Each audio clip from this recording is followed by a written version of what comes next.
Hello everybody. Welcome back to my channel. It's an Amber Thing. I was just getting ready in the morning and just was thinking, as I always do way too much of, and thought, hey, these are some pretty random freaking thoughts, but maybe I'll just share them. Let's see. Ugh. Can you hear my curling iron? It's like on its last leg. I think it's about to freaking break or something. But so earlier, when I was putting my makeup on, I have a playlist, and it's like rap music. I love Biggie Smalls, so I was listening to Biggie, and when or if someone jumps on, if you guys tell me if the volume is okay, I would appreciate that so much. But I was listening to rap music, and rap music is my brother's favorite kind of music. So I was thinking about my brother. Just excuse the squeak of my curling iron. It's a little loud, but hey. So yeah, I was thinking about my brother. I haven't talked to him in so long. I don't even know when the last time I spoke to him was. It's probably been at least 10 years. Well, probably longer than that. Probably since I was, since I separated from that organization. Let me turn this off because I can't think straight when 10 million things are going on.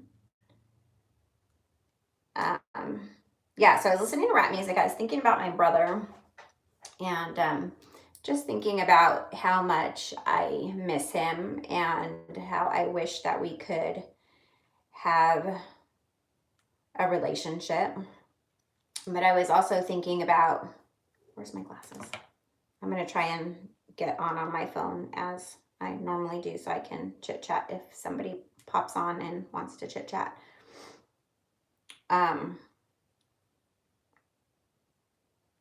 And I just have all these like super random swirling thoughts. And let's see, let me jump in here without, okay. Seems like the volume's okay. Let me turn the speaker off. There, seems like the volume's okay. Let me turn the speaker off. Okay. So I was thinking about my brother, and because of the rap music, and I was just kind of thinking about our lives, like, you know, growing up, and, you know, just kind of some of the things that you think about, I guess, when you miss somebody that you love and you haven't been able to talk to or see for a long time. I was just kind of like reminiscing in my thought process over our childhood, and I'm going to start to fucking cry. I better not, because I just put my makeup on and I'm getting ready to go out. But I just was thinking about like his life, and there's so much of it I'm not a part of, you know, haven't been a part of for such a long time, but our lives growing up and how, you know, different we really were. And he was like always into rap music and you know, clothes that were like gangster like clothing, and just very, I don't know, like angry, and wanted to be like tough, you know, and I'm not exactly sure why, but he ended up involved in gangs, LA gangs, and I'll never forget this one night. I was probably about 19, because Carissa, my oldest, was already with me but still very young baby. And I lived with her father, and that's a story in itself, how I left home. But I'll never forget it. I was asleep, and I woke up probably about 2 o'clock in the morning with just intense pain, like all over my body. And it felt like I was being punched. Like, it was the weirdest and strangest thing. And all I could think about was my brother. And I ended up, going back to sleep. But in the morning, when I woke up, remembering waking up in the middle of the night and being worried about my brother. And I called him. No, I didn't call him. That's not right. I went over there. I didn't have a car at the time.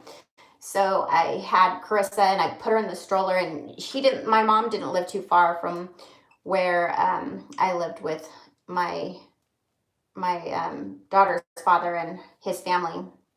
So I put her in the stroller, and I walked over to my mom's house, and my brother came out of the house when he saw me walking up to help me, with the stroller, and because there were stairs that led up to the house, so he had come out to help me, with Carissa.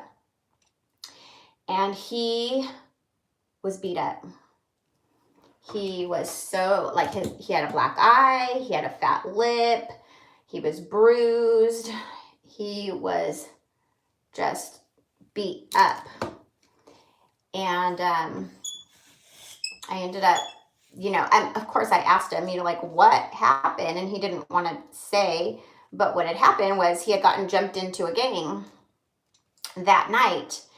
And I guess if you ever want to know the true meaning of what an empath is, that's probably one of the best stories. I mean, I could feel what was going on with him when it was happening. And I want to say, he didn't tell me. I told him, what happened? Did you get jumped into that gang or something? And then he ended up telling me, and it was really intense. But if you can imagine, I was a person that was feeling his pain, that we were pretty close. And to not have any contact with him for this long is just terrible. I don't really feel these things anymore with him. Our bond, I guess, has been broken. Thanks, Jehovah's Witnesses organization. Our bond has been broken to the point where, we don't speak. I know that, in talking to my mom every once in a while, that he still has a lot of, trouble with things. But I often wonder, about him and, his wanting to be a part of a gang, and if that has any link to the Jehovah's Witness organization. And I don't mean they encourage you to be gangbangers or anything like that, because they most definitely do not. However, I think that there is got to be some kind of connection because of the fact that it's such a tight group, and when you're not a part of it, you feel like you're missing something. So I almost feel like he was seeking some kind of group comfort or something, which maybe he may not have had he not been one of Jehovah's Witnesses. Oh, looks like people are talking to me. Yay! Hi, Vinny. Merry Christmas. A Bug's Life. Hi. Hi, Teresa. James. So I'm curious. Okay, hold on. Give me 1 second, because I'm going to shake this out.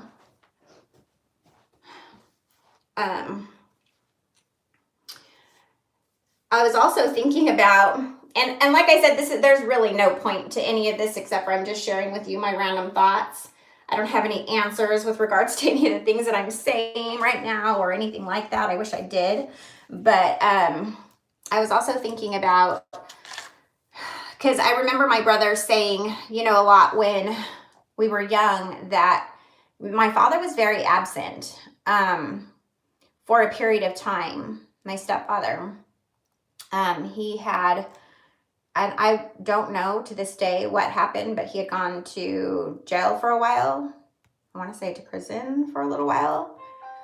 Oops, somebody's trying to contact me. Let's see. Let's call you back. And he used to, I guess I was having this kind of random thought about my stepfather and what he used to do for a living, but, and I never knew back at the time when, when he was working, I just knew that he went to work and that, he provided for us. And I knew that he worked at Lockheed Martin.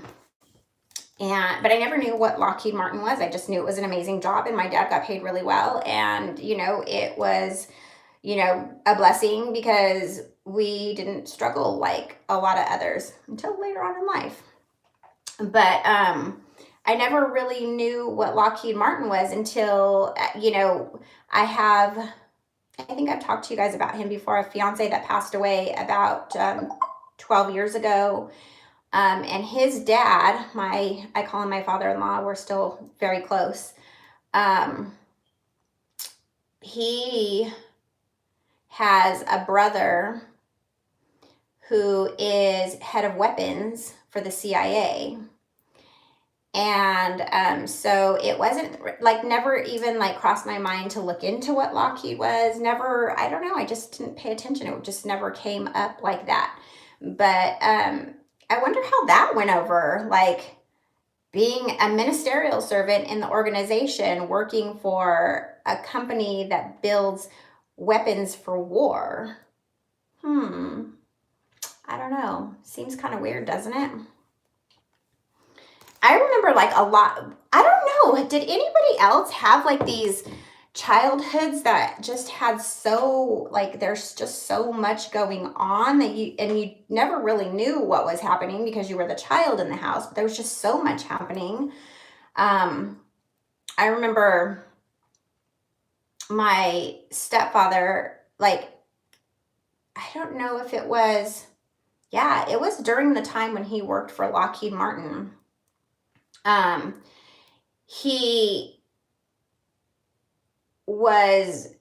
remember one time he came home and it was a big to do because we used to have book study. I think I might have talked to you guys about this before, but we lived in Upland. We had book study at our house. And I remember my dad calling and telling my mom, you have to cancel book study. We're not going to have book study at the house tonight. And then him coming home with a shard of glass, in his eye, bleeding. And I have no idea what was going on. But it's just kind of strange, behind closed doors, we all walk into the Kingdom Hall. Oh, hi, Smiley. Hi, brother. Hi, sister. And all the while in our homes, there is a shitstorm taking place. These are the things I grew up seeing and I don't think that has anything to do with being one of Jehovah's Witnesses, but being that we were witnesses and we were supposed to be these upstanding, outstanding, family figures, and especially as a family who had, and it wasn't high rank, but it was, he was a servant, so he held a little bit of a title in the Kingdom Hall. These are the things that were taking place in our home. I'm gonna look at this feed and see what's going on down here. Yeah, he does. Vinny says he feels the need to belong. It's not always good. Yeah, and I think that was kind of one of the things that made me wonder, I wonder if that had something to do with our, Jehovah's Witness upbringing. It was in the midst of it. It happened in the midst of it. But he used to always say, that he missed my father being around, which my father, obviously had some things going on. And he was there, and then he wasn't there, and then he was there and he wasn't there. And I don't know. I remember my stepfather, and I don't know if anybody else's families were like this, but my stepfather didn't want my mom to work. He wanted her to be home with us, and he wanted to be the sole provider. So my mom never really worked. And so during this time when I don't know what in the hell happened, but that he had gone away, he just never came home one day. And we were never, it was never explained to us, what happened. And I never even like thought to ask about it afterwards. Like, it's in the past, whatever.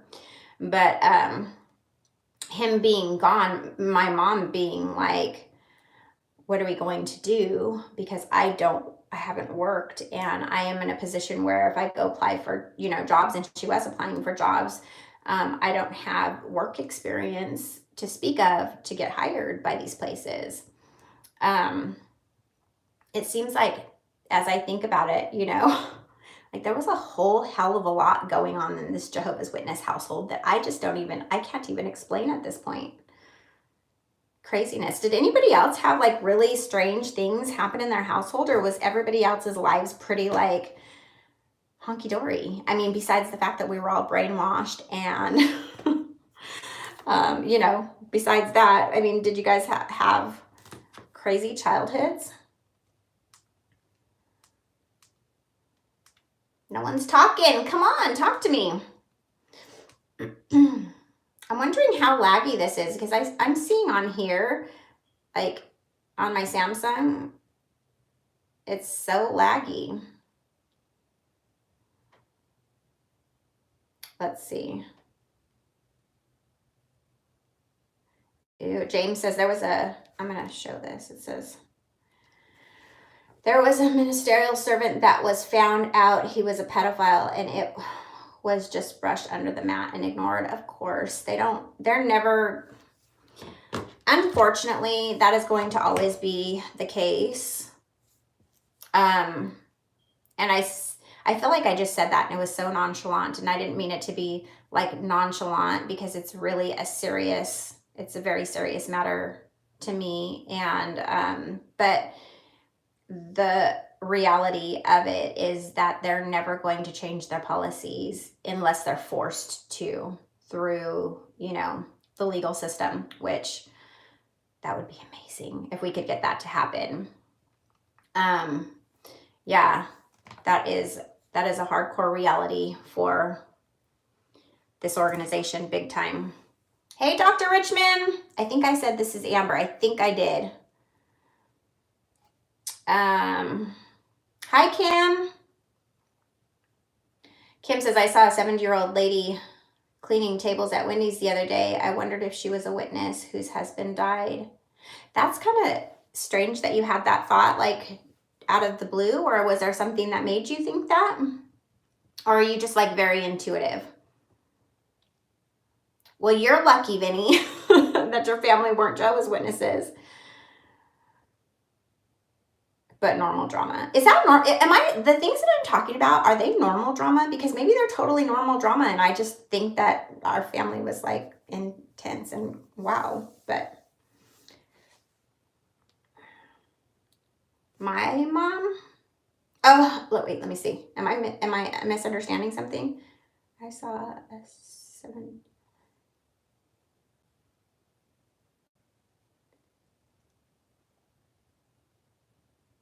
My mom being left, like, as in had to care for us on her own without my stepdad, as she did.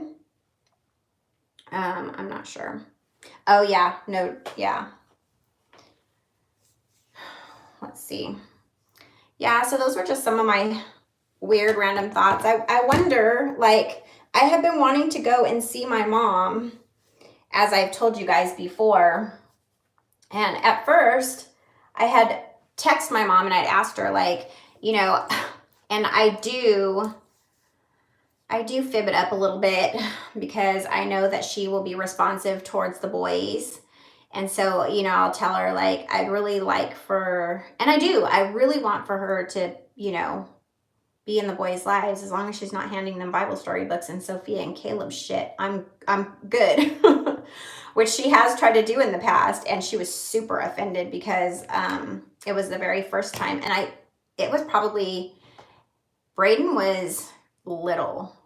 He was probably like about 2 because I was pregnant with Avery and she didn't know I had it all covered up. But she tried to hand my son, Braden, a Sophia and Caleb videotape. And I was like, I took it out of his hand and I handed it back to her. And I said, no offense, but you are not going to give this to my children. So I do want her to be a part of their lives. She's really such a loving, wonderful human being. Like, and I'm not just saying that because she's my mom, because I think that, I mean, I don't know, maybe I am saying that because she's my mom, who knows? But to me, I feel like she has so much love to give. And I have said this before too, but she grew up in foster care, never really having her own family. And so family has always been like the utmost of importance to her. And also, you know, finding Jehovah has been such a blessing in her life. Can you tell how much I agree with that? But I would love for them to get to know her. So I always do it under the guise of, you know, like, I really want you to know the boys. Like, I'd like to come down and see you, and I'd like for you to be able to spend some time with the boys. Yet, all the while, of course, I would be there. So at first, she was saying, you know, yes, that she would like that for me to come down, that she would spend time with us. And then it came down to the time for me to go, which was probably about 2 months ago.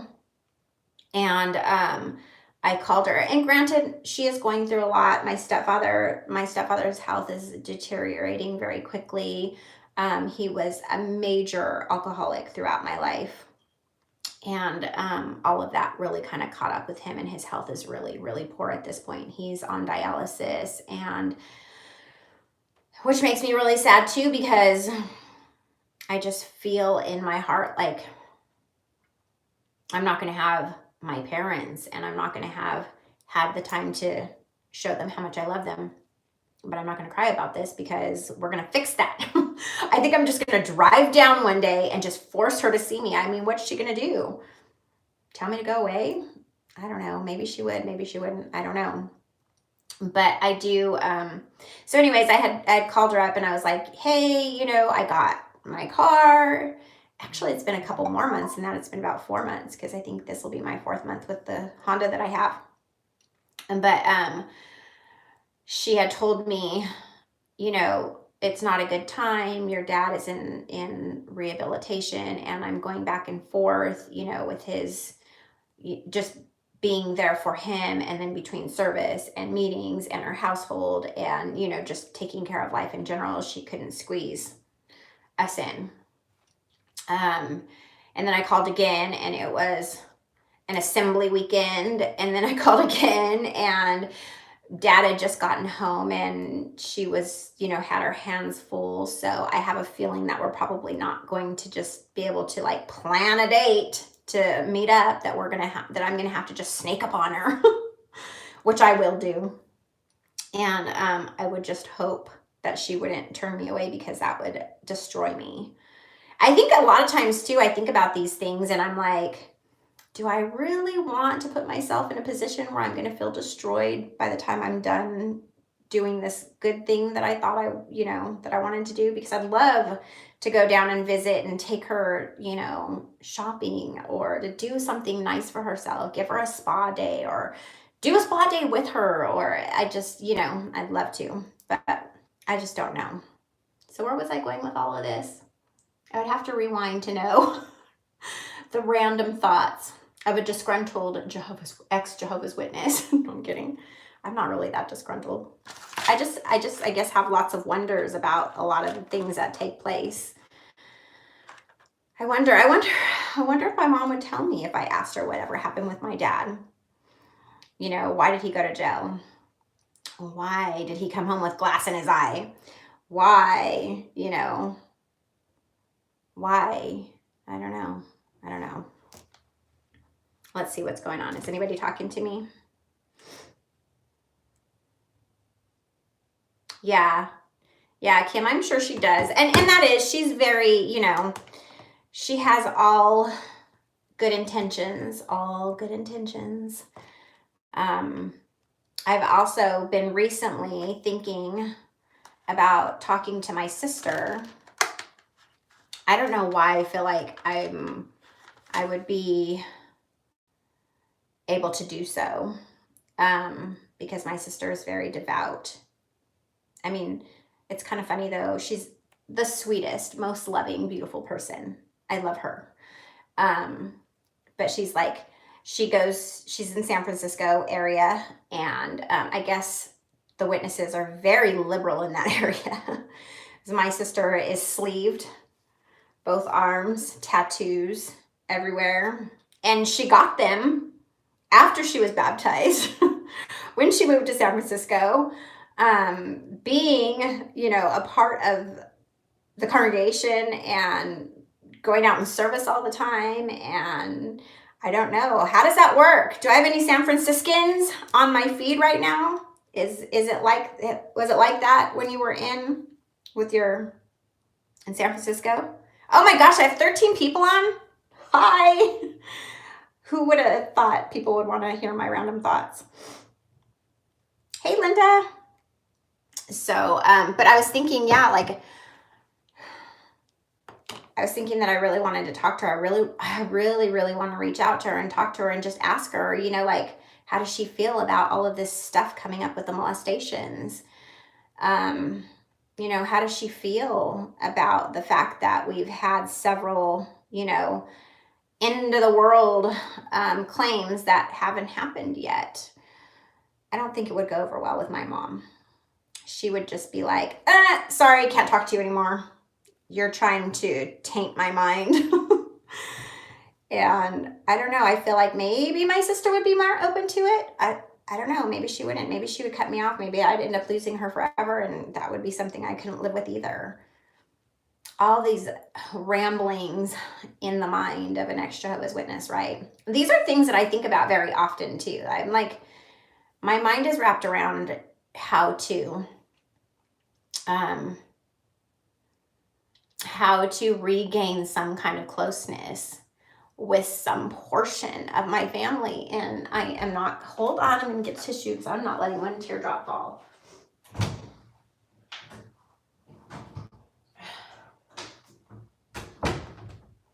I guess I'm not. Okay, hold on. Give me a second. Just gonna stop for a second because I don't want to cry.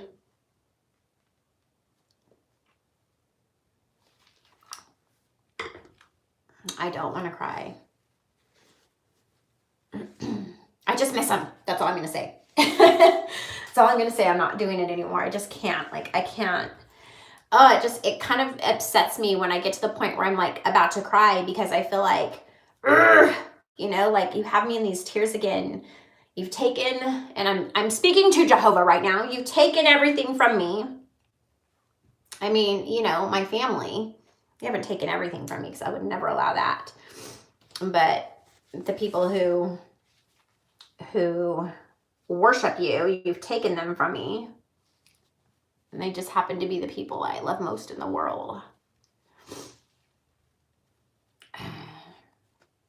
Anyways, I'm probably going to get going because I don't want to cry. I'm going to go Christmas shopping today, for heaven's sake. I'm going to go and fa-la-la it up. Hold on. I just see a big comment down here. Dr. Richmond says, go on Google and print out a site that lists the end of the world predictions.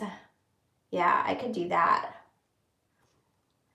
I think I want to maybe be face to face with her, sit with her while I'm talking to her, because I don't want for her to be able to and I don't know that she would hang up on me or anything like that, but it's I want to be able to gauge the situation. I'm very good at reading people, very, very good at reading people. So, and since I can feel energy, I can tell if she starts to feel a certain way about something, and I can kind of I don't know, smooth it over, but I'd like to be face to face with her. Thank you, James. He says that my random thoughts are interesting. Yay! Linda says, And these are very good questions that I run through my mind all the time, girlfriend. So it's normal. Thank God, because I'm sitting here thinking, geez, people are going to be thinking I'm very crazy.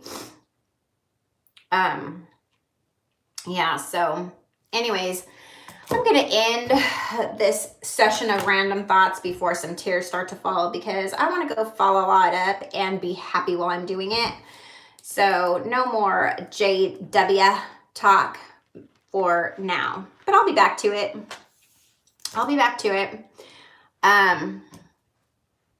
If you haven't, Vinny has a new video out today. Go check it out. I think Marvin has a new video out today. Go check it out. And have a wonderful day. It's kind of sunny out here today. It was like raining like cats and dogs yesterday, and it's kind of sunny today. So I'm going to go and enjoy the day. Love you all. Mwah, mwah.